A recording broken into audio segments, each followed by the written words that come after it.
Bismillahirrahmanirrahim. Warahmatullahi wabarakatuh. Salam sejahtera bagi kita semua. Yang pertama, marilah kita panjatkan puji dan syukur kehadirat Allah Subhanahu wa Ta'ala, yang mana kita dapat berkumpul dalam room Zoom kali ini dan tatap maya dalam keadaan sehat walafiat. Tak lupa, sholawat serta salam marilah kita limpah curahkan ke Nabi besar kita, Muhammad SAW. Yang terhormat, Bapak dosen pengampu mata kuliah Pendidikan Kewarganegaraan, yaitu Bapak Teddy Supriyadi, SHI MAG, serta teman-teman yang berbahagia. Di sini, kali ini, kami dari kelompok 3 kelas 1C dan kelas 1D akan mempresentasikan materi tentang integrasi nasional. Submateri yang dibahas tentang dasar historis, yuridis, sosiologis, dinamika, dan tantangan integrasi nasional. Sebelumnya, saya akan memperkenalkan anggota-anggota kelompok terlebih dahulu dari kelas 1C, yaitu sebagai penyaji. Yang pertama ada Andini Nurul Alisa, yang kedua Radila Putri Gunadi, saya sendiri, yang ketiga Risnawati Hoirunisa, yang keempat Siska Agustin, dan yang kelima Wina Siwahyuni. Dan dari kelas 1D sebagai pembahas, yang pertama ada Alia Putri Setiawati, yang kedua Lutfin Ubaidiyah, yang ketiga Nur Sofiatul Zahro, yang keempat Syahidah Asma Amanina, yang kelima Muhammad Fajar Al-Kausar, dan yang keenam Jenia Sita Nuratifah. Di sini kali ini kita akan membahas tentang integrasi nasional dari buku UPI dan dari buku Kempristek. Sebelumnya, saya akan mereview sedikit tentang integrasi nasional terlebih dahulu. Integrasi nasional dapat dimaknai sebagai proses penyesuaian di antara keseluruhan unsur-unsur yang saling berbeda dalam kehidupan masyarakat, sehingga menghasilkan pola kehidupan nasional yang memiliki keserasian fungsi dalam berbangsa dan bernegara secara utuh, menyeluruh, dan terpadu. Baik, selanjutnya akan ada pembacaan materi oleh pemateri pertama. Pemateri pertama, Saudari Siska Agustin, saya persilahkan. Baik, terima kasih kepada moderator yang telah memberikan kesempatan kepada saya untuk menyampaikan materi mengenai dasar dari integrasi nasional. Dasar dari integrasi nasional ini dibagi menjadi 3 kelompok. Pertama yaitu dasar historis, yang kedua dasar yuridis, dan yang ketiga yaitu dasar sosiologis. Baik, mari kita bahas dari yang pertama. Yang pertama yaitu dasar historis integrasi nasional. Yang merupakan dasar dari historis ini merupakan menelusuri peristiwa-peristiwa yang terjadi pada masa lampau untuk dijadikan pembelajaran bagi kehidupan bangsa Indonesia untuk mengokohkan integrasi nasional supaya menjadi kesatuan dari negara yang kokoh dan utuh. Nah, dari dasar historis integrasi nasional ini dibagi lagi menjadi 4 zaman. Yang pertama yaitu pada masa Kerajaan Sriwijaya yang berlangsung antara tahun 671 Masehi sampai dengan tahun 1183 Masehi. Dengan pimpinannya yaitu Raja Dapuntahyang Sriwijayanaga. Nah, pemerintahan Kerajaan Sriwijaya mengalami integrasi yang sangat luas dari Sumatera, Pulau ke negara Malaya atau analisis dasarin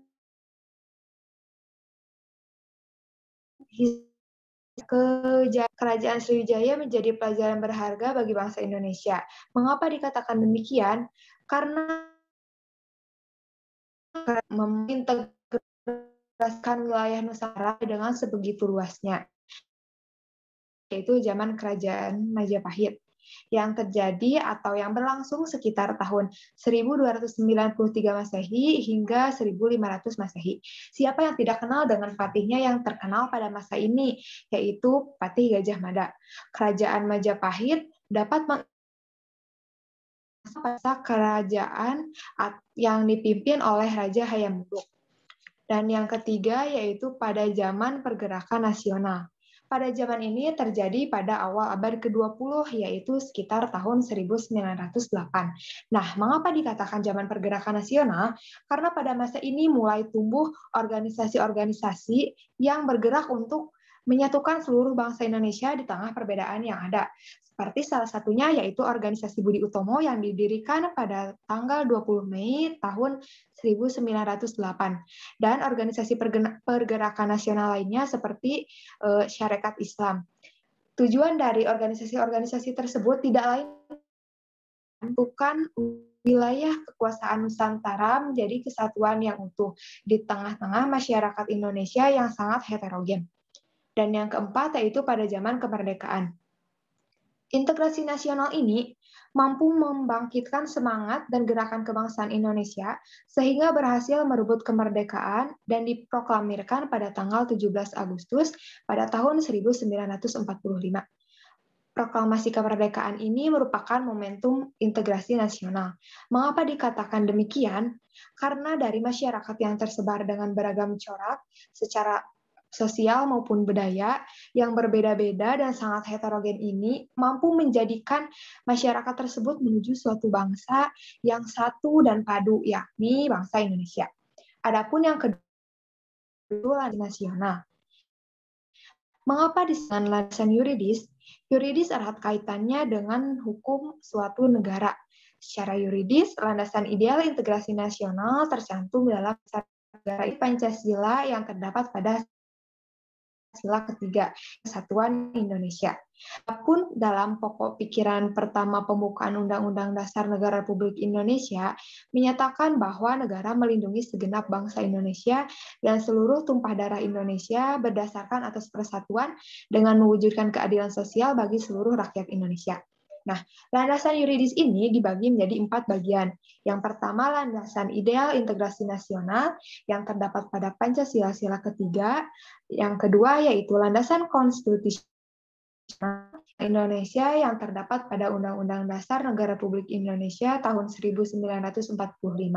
Nah, pada bagian ini, landasan yuridisnya terdapat pada pembukaan keempat, pasal-pasal. Yang salah satunya yaitu pasal 1 ayat 1 mengenai yaitu landasan ke PR undang ada kenaan dengan diperlukan Indonesia serta arah dan kebijakan yang tepat guna lebih memantapkan persatuan dan kesatuan bangsa Indonesia dalam rangka integrasi nasional yang lebih kokoh dan lebih terstruktur dan bersatu padu. Dan yang keempat, yaitu ada landasan perundang-undangan integrasi nasional yang terdapat pada Undang-Undang Nomor 3 Tahun 2002 tentang Pertahanan Negara Republik Indonesia. Nah, pada bagian ini dibagi menjadi 3 pasal, yang terdapat pada pasal pertama mengenai ketentuan umum tentang pertahanan dan keamanan, yang kedua yaitu pada pasal 4 mengenai tujuan dari pertahanan itu sendiri, dan pada pasal 5 mengenai fungsi dari adanya pertahanan negara. Adapun landasan yang ketiga yaitu landasan sosiologis integrasi nasional. Landasan sosiologis integrasi nasional ini mengandung arti bahwa bersatunya seluruh masyarakat Indonesia dilandasi oleh realitas suatu komunitas sosial yang memberikan tempat atau wadah bagi seluruh masyarakat Indonesia dari berbagai lapisan yang berbeda-beda untuk didasarkan kepentingan bersama dalam rangka mencapai tujuan bangsa Indonesia yang telah ada dan telah disusun oleh para pendiri bangsa. Nah, nasional ini ada 2 menata, yaitu ada asimilasi dan yang kedua ada akulturasi. Lalu apa sih yang dimaksud dengan asimilasi? Asimilasi merupakan proses pembauran kebudayaan yang disertai ciri khas kebudayaan asli.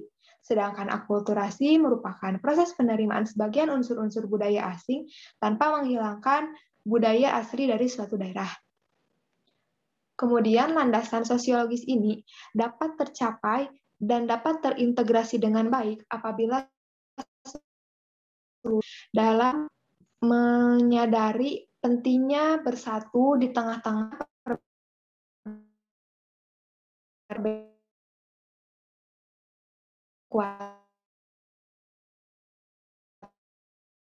Karena dapat saya tarik kesimpulan bahwa integrasi nasional setiap bangsa dan negara itu berbeda-beda, tergantung latar belakang dari bangsa dan negara tersebut.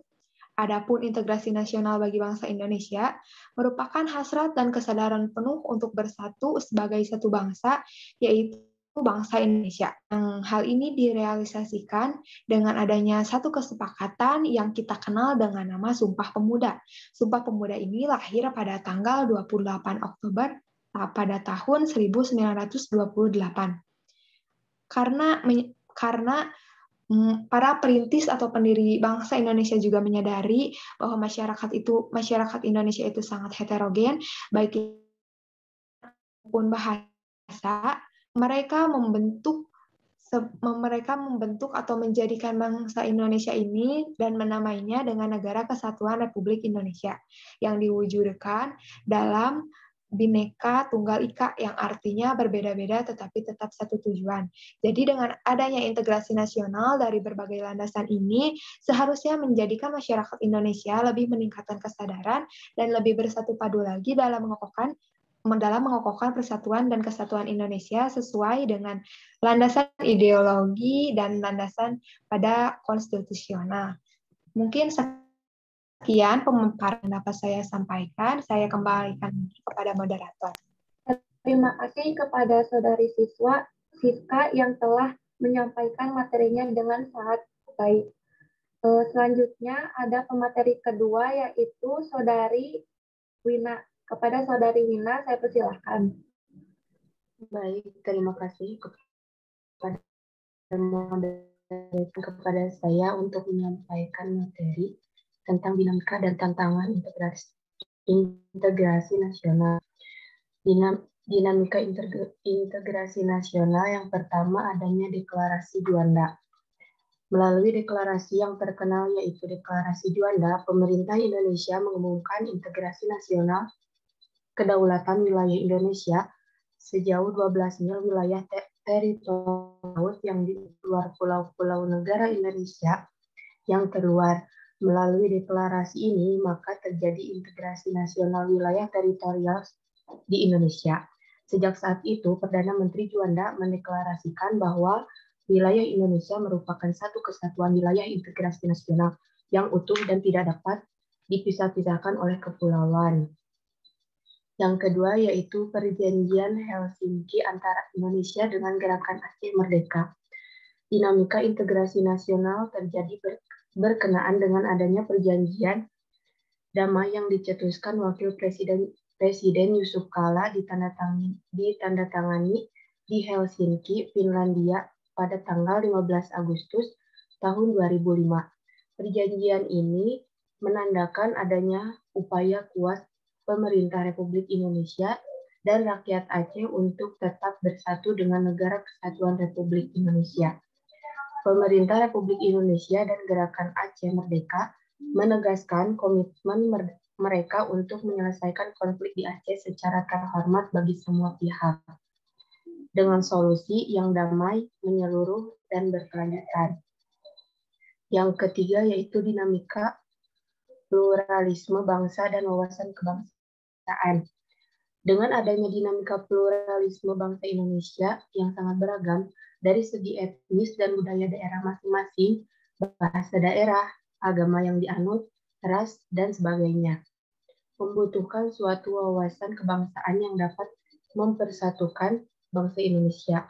Untuk hal ini, maka wawasan kebangsaan Indonesia dikembangkan melalui konsep wawasan Nusantara dapat menjadi aspek perekat dinamika integrasi nasional. Besarnya kemungkinan ancaman, tantangan, hambatan, dan gangguan yang melemahkan suatu kesatuan dan persatuan bangsa, baik dari dalam maupun dari luar negeri, harus diwaspadai dengan mengokohkan ikatan melalui implementasi konsep dan strategi wawasan Nusantara sebagai dasar cara pandang bangsa Indonesia dalam mengantisipasi adanya dinamika integrasi nasional. Yang selanjutnya yaitu tantangan. Tantangan integrasi nasional. Yang pertama, primordialisme, yaitu paham yang memegang teguh hal-hal yang dibawa sejak kecil, baik mengenai tradisi, adat istiadat, kepercayaan, maupun segala sesuatu yang ada di dalam lingkungannya. Primordial artinya ikatan-ikatan utama seseorang dalam kehidupan sosial dengan hal-hal yang dibawa sejak kelahirannya, seperti suku bangsa, ras, daerah, dan sebagainya. Primordialisme muncul disebabkan oleh beberapa hal. Yang pertama, adanya sesuatu yang dianggap istimewa pada rasnya, suku bangsanya, agamanya, ataupun daerah kelahirannya. Yang kedua yaitu sikap ingin mempertahankan keutuhan kelompok atau komunitas dari ancaman luar. Yang ketiga yaitu adanya nilai-nilai yang dijunjung tinggi karena berkaitan dengan keyakinan, misalnya nilai keagamaan, falsafah hidup, dan lain-lain. Yang kedua yaitu stereotip etnis memberikan penilaian negatif kepada suatu kelompok. Nah, adanya berbagai sementara dalam kehidupan kebangsaan ini kita mengharapkan adanya akhir yaitu etnosentrisme, yaitu merasa paham kelompoknya lah yang paling baik dalam budaya. Nah, etnosentrisme menjadikan kebudayaan kelompoknya sebagai patokan untuk mengukur baik buruknya, tinggi rendahnya, bagus tidaknya kebudayaan lain dalam proporsi kemiripannya dengan kebudayaannya. Sebagian besar, meskipun tidak semuanya, kelompok dalam suatu masyarakat bersifat etnosentrisme. Mungkin materi yang dapat saya sampaikan cukupkan sekian. Selanjutnya saya kembalikan kepada moderator. Terima kasih kepada Saudari Winasih Wahyuni yang telah menyampaikan materi dengan sangat baik. Baik, selanjutnya akan dilanjutkan oleh pemateri ketiga, yaitu kepada Saudari Anjini. Saya persilakan.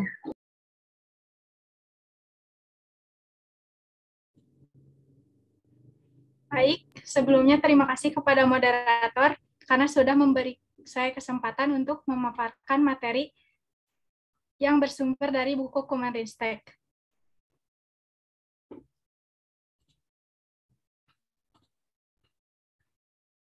Yang pertama ada secara histori, sosiologis, dan politik. Yang pertama ada perkembangan sejarah integrasi di Indonesia. Menurut Suroyo, tahun 2002, ternyata sejarah menjelaskan bangsa kita sudah mengalami pembangunan integrasi sebelum bernegara Indonesia yang merdeka. Menurutnya, adaptasi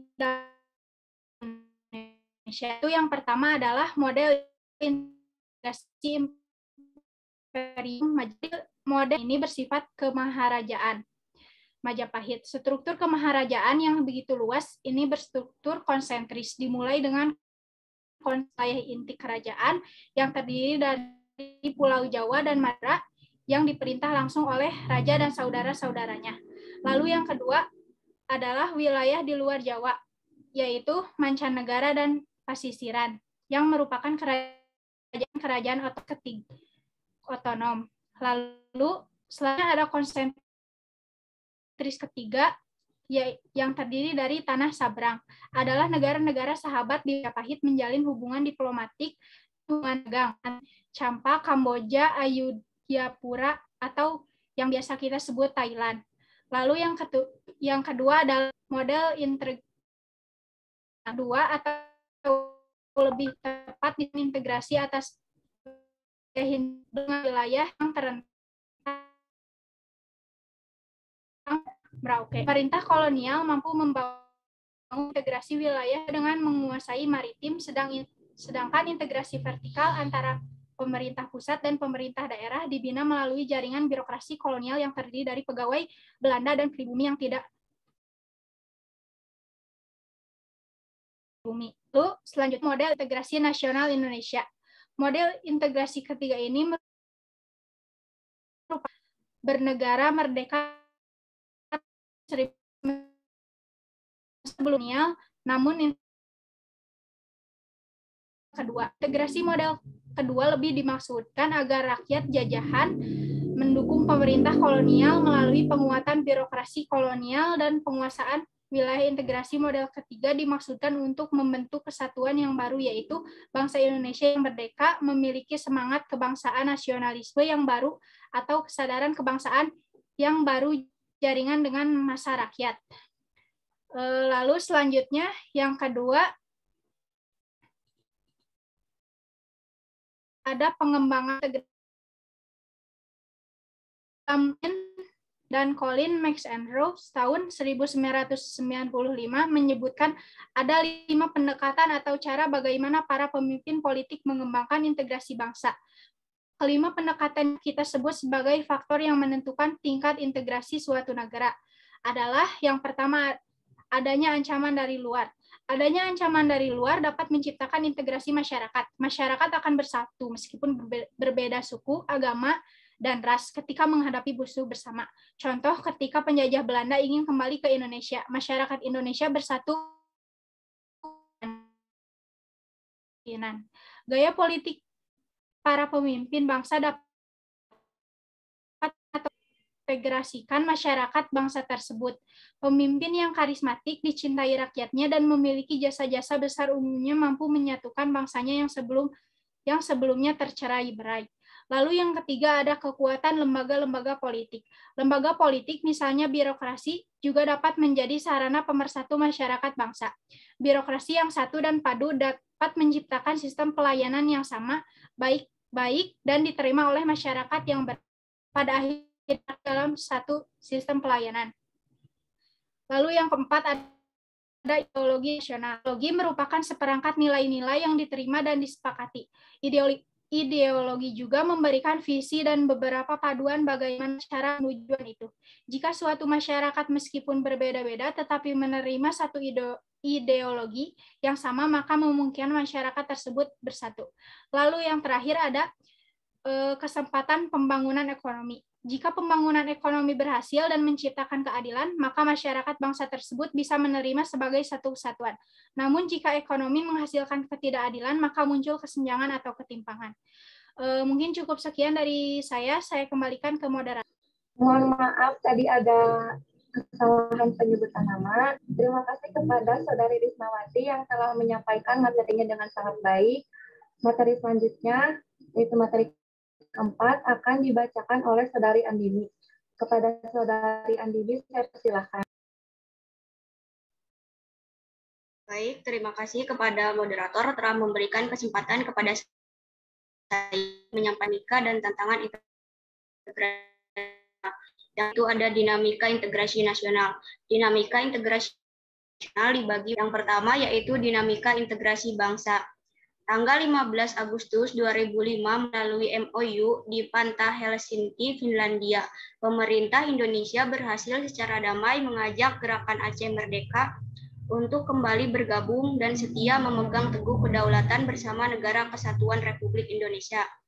Proses ini telah berhasil menyelesaikan kasus disintegrasi yang terjadi di Aceh sejak tahun 1975 sampai 2005. Yang kedua yaitu dinamika integrasi wilayah. Melalui deklarasi Juanda tanggal 13 Desember 1957, pemerintah Indonesia mengumumkan kedaulatan wilayah Indonesia yakni lebar laut teritorial seluas 12 mil diukur dari garis yang menghubungkan titik-titik ujung yang terluar pada pulau-pulau negara Indonesia. Dengan deklarasi ini, maka terjadi integrasi wilayah teritorial Indonesia. Wilayah Indonesia merupakan satu kesatuan wilayah, dan laut tidak lagi merupakan pemisah pulau, tetapi menjadi penghubung pulau-pulau di Indonesia. Yang ketiga yaitu dinamika integrasi nilai. Pengalaman pengembangan Pancasila sebagai nilai integratif terus-menerus dilakukan. Dengan mata pelajaran di sekolah.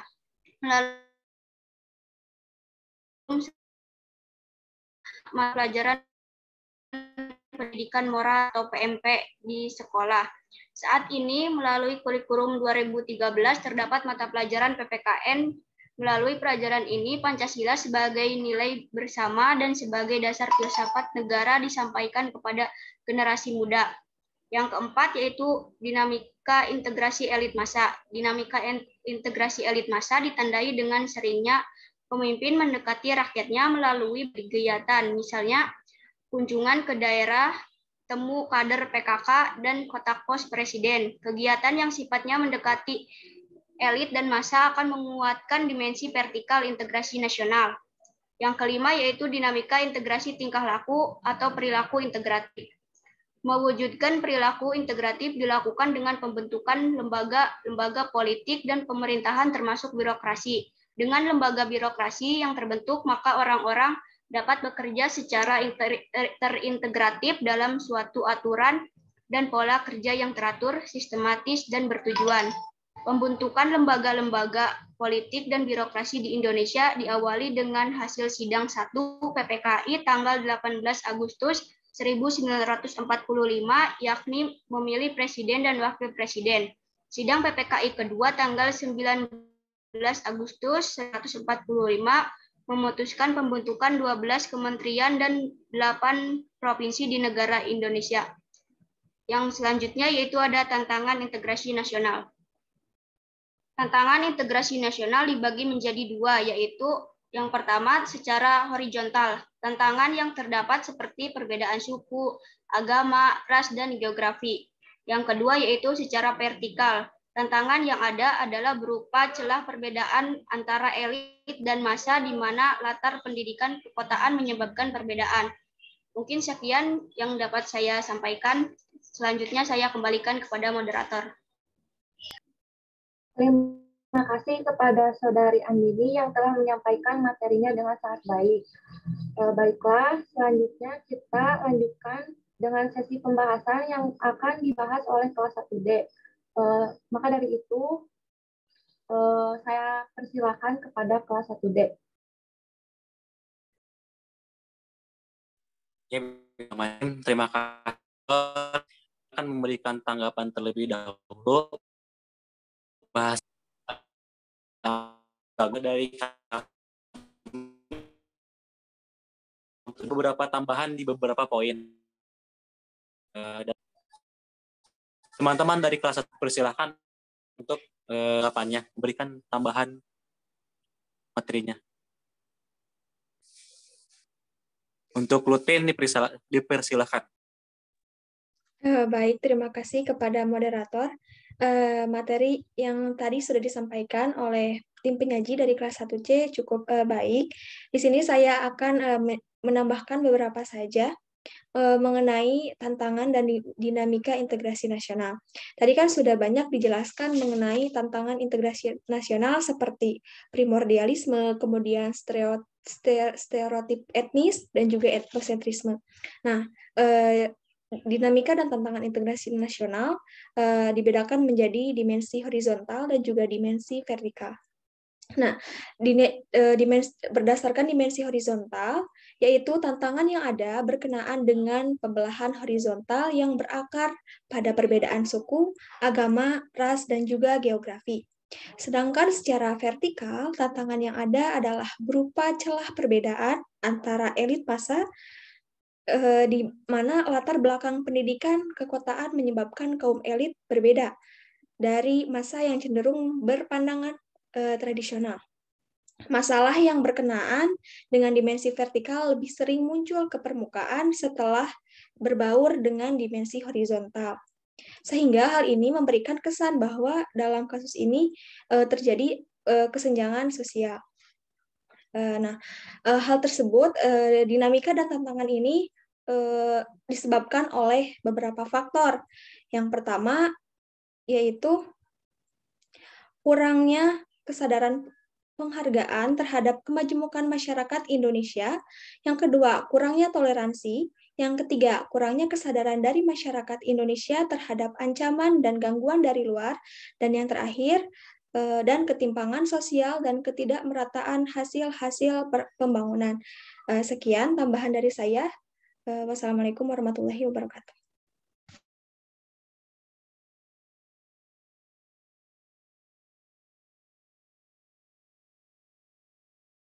Pada Asran. Ya, terima kasih. Izinkan saya untuk menambahkan dari pada masa penjajahan. Mengapa? Karena pemerintah kolonial Belanda tidak pernah memikirkan tentang perlunya pembangunan kesetiaan nasional. Dengan adanya semangat kebangsaan Indonesia untuk merdeka, penjajah lebih mengutamakan pembangunan kesetiaan kepada penjajah itu sendiri. Dan guna kepentingan integrasi pribadi kolonial, jadi setelah merdeka, kita membutuhkan kesetiaan nasional melalui pembangunan integrasi nasional. Untuk negara-negara baru seperti Indonesia, tuntutan integrasi ini menjadi penyatuan keragaman budaya, bahasa, dan adat. Mungkin cukup sekian dari saya kembalikan kepada Saudara Fajar.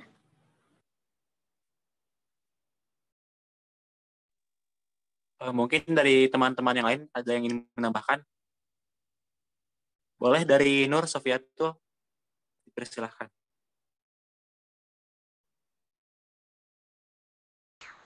Baik, terima kasih. Mungkin di sini saya hanya akan urgensi integrasi nasional dalam masyarakat yang multikultural. Nah, integrasi dalam masyarakat Indonesia multikultural merupakan suatu urgensi yang mendesak dalam mengokohkan kesatuan dan persatuan bangsa. Karena di balik keberagaman multikultural, jika tidak dijaga dengan baik, melalui integrasi nasional ini, perbedaan-perbedaan itu berpotensi menyimpan terjadinya konflik-konflik sosial. Nah, oleh sebab itu, melalui integrasi nasional dapat mengupayakan adaptasi kultural guna mencegah terjadinya konflik sosial karena adanya perbedaan kultural tersebut. Terima kasih.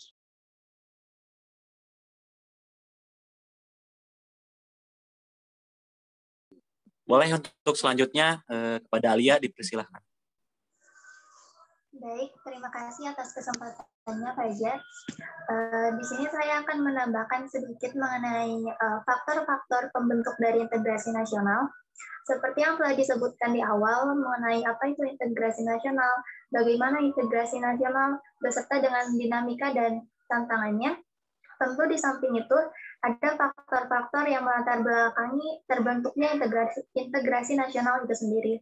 Yang pertama ada rasa senasib dan seperjuangan. Nah, rasa senasib seperjuangan di masa lalu yang terbawa sampai dengan masa sekarang menjadi salah satu faktor mewujudkan integrasi nasional. Jika di masa lalu, rasa senasib seperjuangan digunakan untuk mewujudkan kemerdekaan Indonesia, di era sekarang ini rasa senasib seperjuangan digunakan untuk memperkuat stabilitas nasional demi terwujudnya persatuan Indonesia dalam integrasi nasional. Lalu yang kedua ada pemaknaan ideologi. Pemaknaan nasional yaitu Pancasila dilakukan implementasi nilai-nilai Pancasila dalam kehidupan sehari-hari untuk mewujudkan integrasi nasional. Ada keinginan untuk bersatu, berbangsa dan bernegara,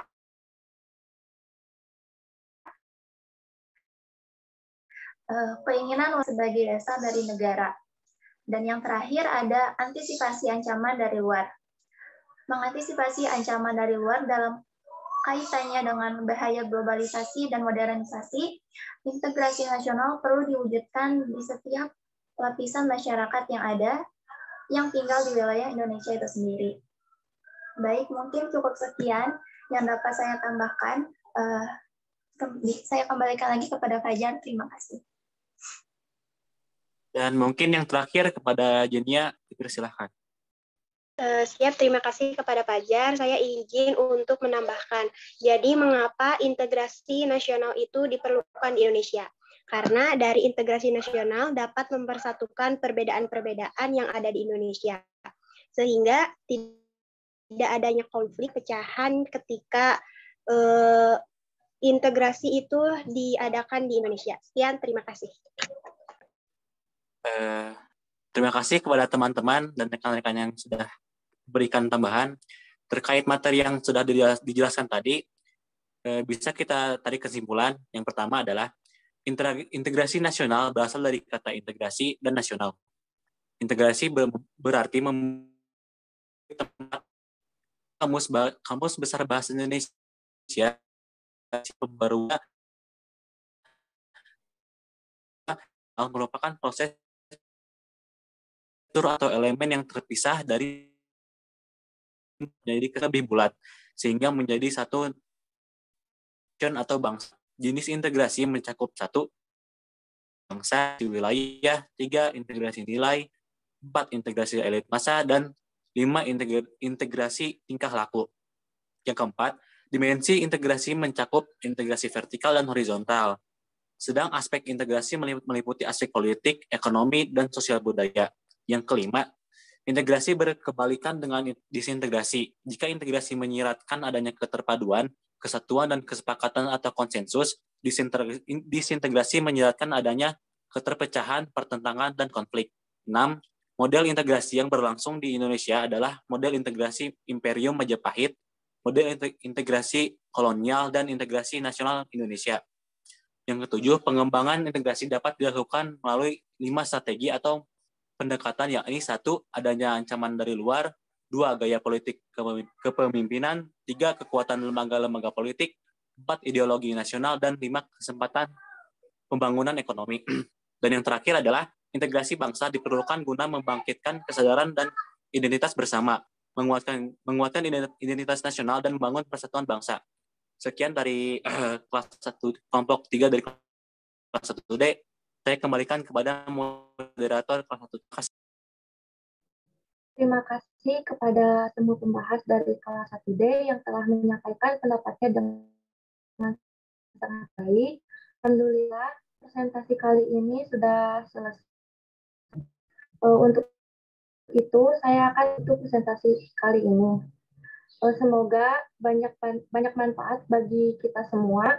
Mohon maaf bila banyak kesalahan kata. Wabillahi taufiq wal hidayah. Wassalamualaikum warahmatullahi wabarakatuh. Waalaikumsalam warahmatullahi wabarakatuh. Waalaikumsalam warahmatullahi wabarakatuh.